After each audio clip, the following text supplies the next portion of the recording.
well, welcome back to another episode of FinTech Walkabout, not FinTech Insider. Deep diving into interesting people's experiences within the realms of open banking and digital finance. Joined today by none other than David Brear. David, it would be great to get a quick intro from yourself. I'm sure a lot of people watching will know already. Yeah, sure. So David Brear, I'm the CEO over at a little company called 11FS. Started the company 6 years and 2 days ago, which is kind of bizarre. Counting. Yeah. I know. I mean, it was only our birthday a couple of days ago, so I'm still counting off the back of that.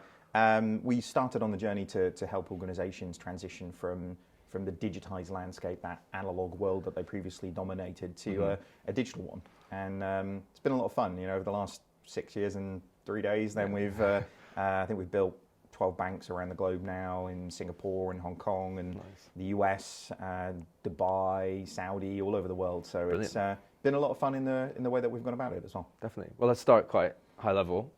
You started your career, was at Aviva and then Halifax, you were at Lloyd's Banking Group and then shifted into kind of consulting. So can you talk us through your journey? What got you to where you are today? Yeah, I mean, I'm more a victim of accident than on purpose, yeah. if I'm honest with you. And a literal accident, if I'm honest with you. Like, I had no intention in playing any sort of factor in financial services at all. But unfortunately, 3 ligaments in my left knee broken later. I know you're catching the pins in things kind of ratio up, aren't you? I had to transition from playing sports to having a proper job, essentially. So, but with that said, financial services looked like it would be broken for a while, so I could probably help with that. And so on this merry journey, I sort of began. But yeah, my background, having worked at a big insurance company, worked at a big bank, big Indian offshoring organization, big management consultancy. I kind of feel like I've got quite a unique perspective on the industry in terms of actually what's wrong and actually what's right as well. Sure. How much of that kind of sports mindset or that athletic mindset do you think you've brought through your career? So much. Like, if nothing else, just boring everybody at the organization at 11FS going, look, the way that sports think about this is like, and to the point where I think there's a gif of that whenever I say it on Slack now, where people are just like, yeah, here he goes again. But honestly, I think it drives you in a different way. The mentality of sports in terms of, people talk about, I honestly don't think people understand performance in business. People talk about continuous improvement, but I don't think they really understand what that means. You can't really be dedicated to continuous improvement if your annual review cycle is literally every 12 months. That just doesn't make any sense. And I think sports are really good at knowing its body and mind. You've got to kind of have that. And it's pretty bespoke as well, right? Definitely. There's this, Ben Horowitz of A16Z talks about training quite a lot, especially throughout his career, IPOing multiple businesses. And he attributes that to just training individuals. Well, he was a big American football guy. He knows it's the sort of the inches that make the yards in that sense, in terms of actually being successful. So, how do you get people to, in that view, take on the strategic aim of winning the championship, but in the short view of, well, winning this quarter. The next game, exactly. Always the next game. Well, Liverpool on for the quadruple, so I'm pretty happy. Wow, I'm a Norwich fan, so let's not talk about football, right? So into 11FS, then you've gone through management consultancy and banking and insurance. Tell us about the beginning of that. How did you meet the co-founders? What was I heard somewhere, I can't remember where it was, that digital banking is only 1% finished. So repeatedly everywhere. Is that a notion that helped you establish, or is that something that you think has kind of been born out of your work? Do you know, it's interesting. I stood up in our town hall actually at 11FS yesterday and sort of talked through how we named the company, because I sort of bumped into this document of like, how do we name the 11FS and all of these things that went in. I'll not bore you with that story, but actually in terms of the what did we set out to achieve, we're pretty much on track for what we decided in a 17-day period of what we wanted to achieve in that sense. The last one was be grown-ups, but we're working on it. Everything else in terms of trying to establish a global brand, trying to do really impactful work, trying to create an organization that people love to be at. We're kind of on track for delivering against those things. But yeah, I mean, in terms of the origin story, I mean, I was working at Gartner, management consultant there, running their global digital banking capability, and I still remember the phone call to my I rang my mum, I rang my wife, and was like, worked really hard to get this, but I think there's something else I should do, you know, and it was quite an awkward period of time, because you work towards something and then deviate dramatically from that direction, you know. But no, quit and spent 6 months on my own trying to figure out what the angle should be. What is that opportunity? Where do we go? What do I need to really sort of put in place those things? So it wasn't something that was kind of evolving alongside your work at the time. It was very much like I think there's something else to this. I'm going to go and take a step back and evaluate. Yeah, I think it's hard to do that when you want to be so brand led. Sure. It's really difficult to, you know, I think Gartner would have been like, you seem to be up to something. Like, what's going on here? Okay. And so actually being able to run those things in parallel, I know a lot of, you know, startups can do that if you're more product focused in that sense. But for me, it was more about 11FS isn't really about what we do, it's about what we believe. And actually, to the point around 1% finished, that's a belief system in terms of actually how we set those things up, which makes it really easy for us to create momentum and community and everything around that, because you either believe what we believe and you align to that, or you don't and you don't like us, and that's cool. Like that, that's a great way of establishing, you know, magnetic sense. You know? Polarizing means you're probably doing something. Well, right? We get some pull, but we get some push too. You know? So, I bet. So in that sense, it's good for that. But yeah, I mean, after a couple of months, having spoke to Jason when he was at Mondo at the time, and Simon at Barclays, and Ross at Mapper, and the different guys in the mix, it was, well, what pieces do we really need to put in place to, you know, 11FS isn't really just one company, it's a group of companies. So, you know, Ross had his remit and what we needed him to do. Jason and Simon did as well, and I did, and off on our merry way we went. So back to, we'll get into open banking more specifically in a second, but kind of on the surface, back to the 1%, we've seen this massive transition, especially over the course of the last kind of 18 months, 2 years. I think it was RFI or MasterCard came out with some research showing that it's like 70% of the UK is now engaging digitally with their finances or digital banking. Do you think the pandemic's kind of shifted us beyond that 1%, or are we still there? I think we're still at 1%, you know, and actually... How long do you think we'll be at 1%? I want to stand up and say, like, categorically, it's not a quantifiable... we haven't done, you know, statistically significant analysis of the industry. It's more of a mindset. Like, actually, I think the opportunity is ahead of us, not behind us. And actually, if you look at what digital banking has become, it's actually sort of dumbing down what it should be. And don't get me wrong, I think there are huge amounts of potential that are there for, you know, things like the infrastructural place, like, you know, something like open banking brings us to do more things. But banking, you know, digital banking isn't banking, it's self-service. And I don't really think people want self-service. I think actually with all of the, you know, the algorithms and the technology that we've got in place today, we can do way more than just, well, you know, here's your balance, here's your screen, here's your statement. We need to move beyond that in terms of everything that's really successful in a digital world is doing something for them because they're better at doing it than they are. So it's much more about the kind of consumer experience around the product rather than the product itself. Yeah, I mean, the democratization that we need to see is not in, you know, access to like pie charts and stuff. It's it's the democratization of access to services that make you better off. And for me, that's where I think we'll see, you know, the emergence of much more interesting financial services at that stage, which is it's the private banker in your pocket. It's you know, it's the 12 people, Swiss bankers that would be managing your finances if you're a billionaire. Well, actually, how do algorithms and systems do that? It's kind of it's right up our alley, obviously. I'm trying to help people actually. I mean, we talked a few times, right? I know this is your thing. Yeah. So, I mean, do you think has there been anything that's just surprised you over the course of the pandemic, over lockdowns? Is there anything that you're like, holy shit, I did not see that coming? I mean, it's funny. I think the thing that surprises me most is still that the big banks are surprised. And actually, what's interesting is almost the emperor's new clothes situation that many of them were in, where they were like, oh Jesus, like, you know, having scratched the surface of this process or this system. It's like there's like 20 dudes in a back office doing this, you know, like, so that's not a digital system. You know, like, so much of what the investment has gone through in big banking organizations is still very much veneers on that level of change. And we've seen this in other industries. I think some of those sacred cows need to be let go of, and actually some of the business models need to be let go of to really move forward and really embrace digital in the way that it is. But I guess on a positive, the thing that I've really seen is people have kind of realised that the inhibitor for change, people are always like, it's like, well, we can't do that for technology, or like I've heard big banks say, well, we don't have the budget for that. Like they're literally spending hundreds of millions of pounds. Like you have the budget for these things. Yeah. Or it's the regulator, it's technology, whatever. But I think they've realised in this period that the real inhibitor was them. What stopped them doing so? It's taken a global pandemic for them to be able to do remote working. Shine the light on. Exactly. Yeah. What more can you do with that momentum? I see.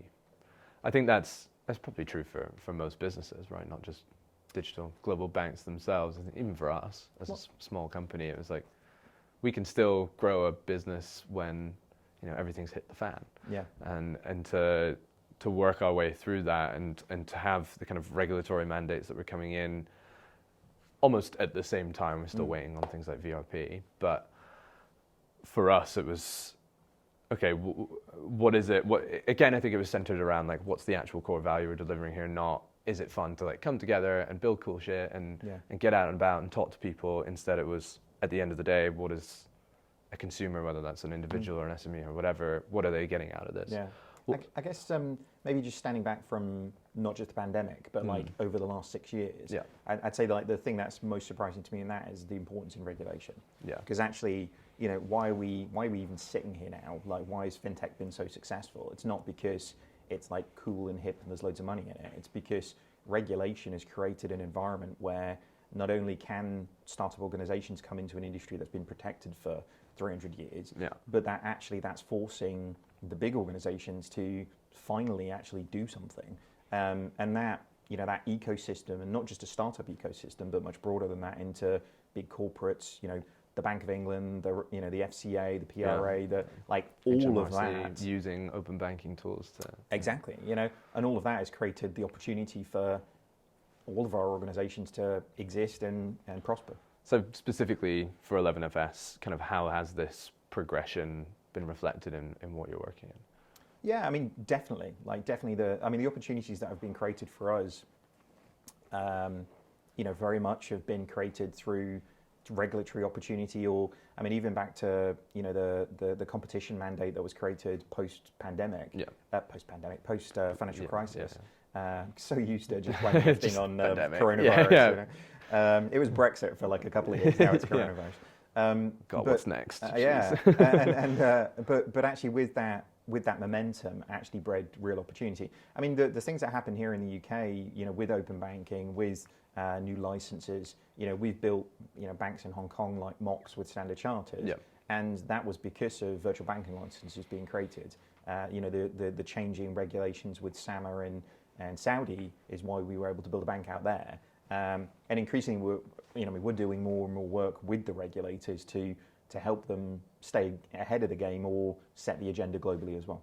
Have you seen kind of, you've done work with, as you said, banks across the world. You've helped banks set up, you've helped banks pivot or maneuver, let's say, regulation. Have you seen any specific trends or values that kind of align throughout the ones who have done well? Yeah, it's weird. Every organization, like yours, ours, like NatWest, Barclays, or whatever, it's just people. Like, it really is just people. Like, there's lots of people, and there's like a big brand, but that's what makes things successful or not. They either get in the way of progress and stop it happening, and that's where we were, I think, with a lot of organizations sort of post-financial crisis, was, there was more people stopping stuff happening than making things happen. And I think the thing that I've kind of seen that has driven most of the success in those organizations, if I'm honest with you, is humility. Goes back to the mindset thing at the beginning. Definitely, yeah. I mean, if you look at, Bill, the CEO of Standard Chartered, incredibly humble dude. Like, actually has seen the industry change in various different ways, doesn't think he knows everything about everything, knows he needs to kind of learn and shape. Same with Alison Rose, actually, at NatWest. Sure. When she came into that role, actually the level of this is a new world, world is changing. I know there are a bunch of things that I don't know, and actually there are things that will equip me to do that from her experience in the previous world. Sure. But I really do think it's that humility of, again, if digital banking is only 1% finished, that's a mindset. It's not a mantra in that sense. It's how do we realize that unless we continue to learn, we will stop evolving. Sure. And you touched on NatWest. Are we allowed to comment on Bo? Is that something that we can talk about? Yeah, but I think it's the same sort of example though, because it's like Metal, which we did with Alison, and Bo, which was a retail operation on the other side of it. It wasn't that. Bo was a good idea. Yeah. If you look at what Chase are doing today, let's Mark, go build a bank. Yeah, Mark and the guys over in Bo had that idea, and it was the right strategy. But ideas are easy. It's all about execution. Sure. Yeah. And actually, what FinTech I think has shown big banks is like 20 people who can actually get shit done. Yeah. And actually, if you can stack it with 1,000 people who can't, and all you do is spend a lot of money. Sure. Yeah. I think that's why. I think whenever anyone asks me, got to give big credit to TSB, who've kind of looked at a team like ours, small team, 15 people, and said, "We think you're on to something here. Go and run with it," which has been great. Yeah. But you talked about execution. What is it more specifically from an open banking perspective, or more widely? What do you think what's the thing that banks have struggled with the most? Is it just this, we've got this mandatory thing that's been placed on us, and is there an element of like, oh, well, that why have we been forced to do this? Yeah. And has that slowed them down, or is it a technical thing? Like, what's the big challenge? I mean, I'd say every regulatory change pre-PSD2 and open banking has been like trying to get a teenager to do homework. You know what I mean? It's like begrudgingly, because I have to, because the loss of the regulator coming down on me like a ton of bricks. Yeah.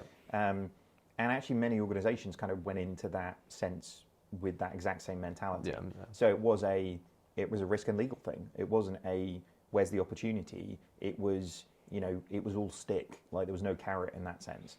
And I think organisations like TSB now are looking at the carrot. Yeah, the carrot. What's the opportunity here? Because if we do start seeing organisations being able to do amazing things in that space with that data, like why are we not doing that? Yeah, for sure. So I think it comes to almost business models don't change until there's a fear of loss. I think we're at that point now where people are really seeing what other people can do when they embrace these things rather than fear these things. But also I think it comes back to, again, my point on people. It's just people. Like I honestly think UK banking particularly has actually had a pretty good run of hiring very good people. And now we've got people in senior positions at banks who actually know what they're talking about now. They do have a little bit more technology experience. They do have a little bit more aspiration about what can be there. Sure. And they're at the beginning of their terms, not at the end of them. Yeah. There's nothing worse than a CEO at the end of their term, on their way out, just like... Yeah. But if you look at all of the organisations in the UK particularly, we've seen quite dramatic movement, and people are looking for growth in that sense in terms of... Chasing the carrot. Yeah. Well, I mean, they're looking at legacy, not like a debt, but something that they want to look back in 4 or 5 years and go, I took this bank from here to here. Yeah. And that's super exciting. For sure. I think that then there's the question of the carrot is commercialization, basically, right? How do we drive some tangible value for the organization, which usually manifests itself in revenue, in cash? Yeah, I think the other way to look at that, though, and I think, yes, but... banks make crazy amounts of money already, right? Actually you could do nothing on the revenue side of things and just fundamentally change how the cost structuring of an organization works, like a HSBC or a NatWest, and you could make that like one of the most profitable organizations on the planet. Sure. And that's where digital, I think, is actually getting an interesting sort of pivot in terms of what it means to those organizations, because digital at the beginning of when I was at Lloyds Banking Group, and digital wasn't a thing, and like mobile banking didn't exist. Like I know I scraped that millennial thing but like only just, No comment. But the business model for digital transformation was like, how do you take people and paper out of the process? It was all about reducing cost. It had the moment where it was all experiential, but I think in all of the CEOs of all of the banks around the world don't worry about like a button and a widget and whether we can freeze a card or not. Sure. They worry about actually fundamentally how do I halve the operating cost of the business and triple the times of speed that we can take things to market. Okay. Because that's I think where the differentiation is with fintech right now is they can do it cheaper, they can do it better, they can do it quicker, and the banks are going to get left behind in that sense. Sure. So could you feed us any kind of specific use cases or examples that you've been through with 11FS? Yeah, do you mean in terms of open banking specifically, or do you mean more broadly? Ideally open banking, as this is an open banking focused thing. Yeah. But, if there's something that you really want to bang the drum on, then... Yeah, I mean, I think from an operational perspective, the thing that we sort of see in that sense is, I mean, it's like, again, why can organizations like yours and your team at the size that it's at do what you guys can do, but like 400 people in a bank can't do that? We're spending a lot of time, if I'm honest with you, just like holding a mirror up to people and going like, this is why, and actually, I kind of say this a lot, which is it's not really what you do, it's the way that you do it.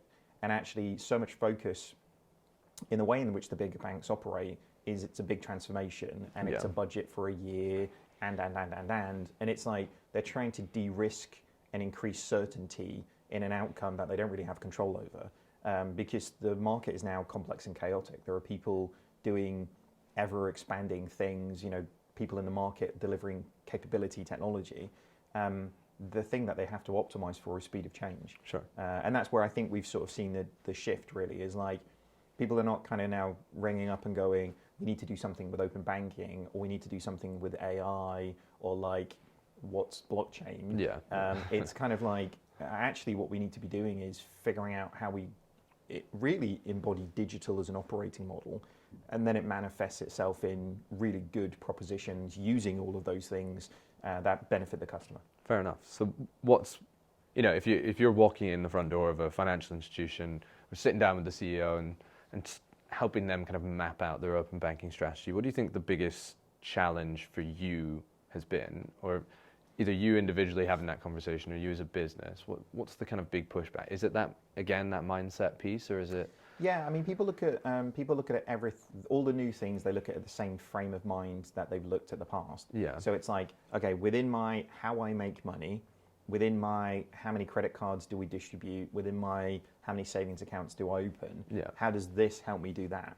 And I think that's the challenge really, is getting them from, this isn't doing something with open banking. Open banking is the facilitator, but it's not the product in that sense. Okay. And just simple examples around like, well, building out something that can allow people to do, better affordability checks for mortgages that make it an immediate thing, rather than something where you're making people make up some arbitrary numbers that they know they're not true, and you can put whatever you want in the boxes. Yeah. Like open banking facilitates such a big step in that sense, and actually can reduce really significant friction in really one of the biggest profitable areas of banking, right? Yeah, which is still such an archaic kind of process. Yeah, right? Tell me about it. I went through it recently, and it was like, how much paper did I need? You know what I mean? Like, it was not necessary, and so many analog processes. It was crazy. So what's been the kind of most influential factor in terms of how you've approached, let's say, someone who's stuck in a certain mindset? What do you think kind of shaped your approach to dealing with those kinds of people? Yeah, I mean, it's funny. I say it's funny. Sometimes it's not funny when you're in the middle of it, but it's you sort of, having been a banker, for 6 years, and having been at an insurance company, I've got a lot of empathy for how hard it is. When I was at a big bank, I spent 99% of my time sort of trying to convince people to do the right thing. Sure. Which means you don't have a lot of time to actually do it. And actually, I think, again, if you look at where the organizations have been, they're coming out of their shell a little bit more, but it's always carrot or stick, right? Do you do things because there's opportunity? There are organizations that are in that mindset. Alison Rose's whole thing is like, we disrupt ourselves before somebody else does it. Yeah. There are other organizations that have to have fear. And the first 15 minutes in any room that we have with a CEO or a board is like, where are you on that? Like, do you need the carrot or do you need the stick? Yeah, okay, that makes sense.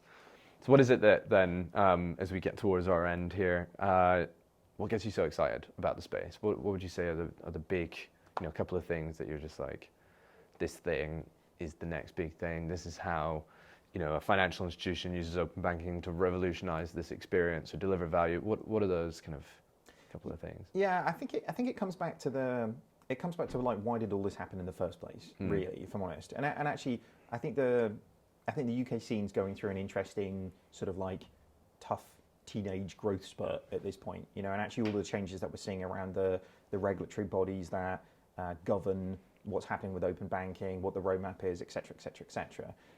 I think it's an interesting time for that because you know, we have been the leader of the world in that sense. You know, you mentioned things like the variable recurring payments and everything that will happen around that. That could be a game changer for the types of capability that can actually be created for consumers. Right up our alley. But to be honest with you, it's still scratching the surface on what we could do, right? I think what we've got to make sure is the pressure isn't released. And actually the opportunity, you know, that mandate, that competition mandate that was formed and created, you know, we've got to keep that pressure up, you know. And I think that the market that creates, the opportunities that creates to serve customers in a better way, that's where I think all of the great stuff we're seeing today came from that. But if we just let it dissipate all of that momentum, if the Bank of England, if the FCA, if the PRA, if the government don't really, you know, bang out that second album that's like a classic, then we're going to be in a real difficult place. Okay. As long as there's, I think, whenever I have these kinds of conversations, I try and caveat that with a little bit of room for, you know, a little bit of wiggle room for the likes of us to come in and just be a little bit, you know, push the boundaries somewhat. I think it's kind of a... Well, look, I think everybody's really receptive. The great thing I think about the UK scene is everybody who is somebody in that sense is very open to feedback and collaboration. Yeah. You know, and actually, if you look at the things that happened in the pandemic in terms of companies coming together to try and solve these problems, this is an ecosystem. It's not one company dominating everything. Sure. But I do think so much of this happens because the regulator creates the space for those things to grow. And while there's so much potential, things only happen if they can. And I think we do need a little bit more,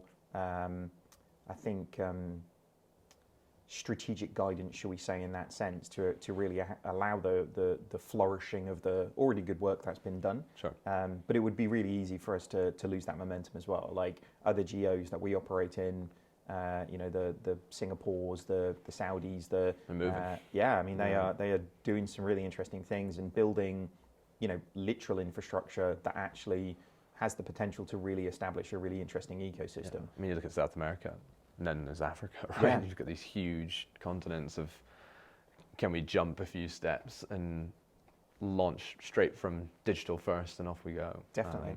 Well, and the opportunity, I know, you know, DIT and different people are doing lots of different things to ensure that actually there is, you know, bridges that are created and, you know, establishment of standards that aren't just within our borders. But I think there's more and more we can do on that. And if we really want to, you know, our whole, you know, vision for 11FS is about changing the fabric of financial services. We really think we're at that tipping point where the community as a whole can change the world for people. But the only way we do that is if it's not just, you know, UK is great, but it's a tiny little island, right? Sure, There's a lot of people in a lot of places, and you know, you need those bridges to really make those things happen. Definitely. You talked, so kind of on that note, and earlier you talked about open banking being an enabler, not the end product. Do you think it matters whether or not an individual knows what open banking is? No, I really don't. I think the less people know about financial services, probably. I mean, we already know from a financial terms perspective they know so little. But do they care?